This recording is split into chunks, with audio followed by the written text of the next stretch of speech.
দেশের রাজনৈতিক ইতিহাসে ঘটতে যাচ্ছে নজিরবিহীন এক ঘটনা। আসন্ন ত্রয়োদশ জাতীয় সংসদ নির্বাচনে প্রার্থী না হলেও কারাগারে বসেই ভোট দিতে যাচ্ছেন ২২ জন সাবেক এমপি ও মন্ত্রী। তাদের মধ্যে রয়েছেন হাসানুল হক ইনু, রাশেদ খান মেনন, সাদেক খান, ডাক্তার এনামুর রহমান সহ বেশ কয়েকজন প্রভাবশালী রাজনীতিবিদ। স্বৈরাচারী হাসিনা সরকারের এমপি মন্ত্রী সহ বিভিন্ন পদে থাকা অবস্থায় গুম, খুন, অর্থ পাচার সহ বিভিন্ন গুরুতর অভিযোগের দায়ে তারা বর্তমানে কারাগারে রয়েছেন। দেশের ইতিহাসে প্রথমবার কারাবন্দীদের ভোট দেওয়ার সুযোগ চালু হওয়ায় এই সৌভাগ্য জুটেছে তাদের।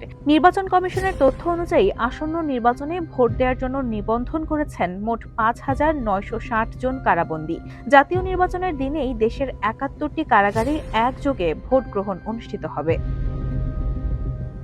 দেশের ৭৫টি কারাগারে বর্তমানে ৮৪,০০০-এরও বেশি বন্দী রয়েছেন। তবে জাতীয় পরিচয়পত্রের অভাব এবং অনেকের অনাগ্রহের কারণে মোট বন্দীর তুলনায় নিবন্ধিত ভোটারের সংখ্যা কম বলে জানিয়েছে কারা কর্তৃপক্ষ। কারা মহাপরিদর্শক জানান, ভোট গ্রহণের জন্য ইতোমধ্যে বুথ স্থাপন, ভোটের সময়সূচি ও স্থান নির্ধারণ সহ সার্বিক প্রস্তুতি প্রায় সম্পন্ন। আন্তর্জাতিক অপরাধ ট্রাইব্যুনালে সাজাপ্রাপ্ত ৩৯ জন শ্রেণীভুক্ত বন্দীও এবারের নির্বাচনে ভোট দিচ্ছেন।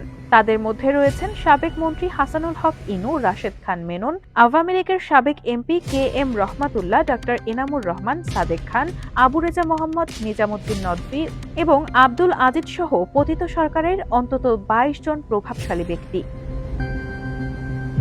তবে এবারের নির্বাচনে নৌকাসহ ১৪ দলের কোনো প্রতীক না থাকায় জনমনে কৌতূহল জন্ম নিয়েছে, কোন মার্কায় ভোট দেবেন ফ্যাসিবাদী জেলবন্দী নেতারা। রায়হানা হক মুন, RTNN।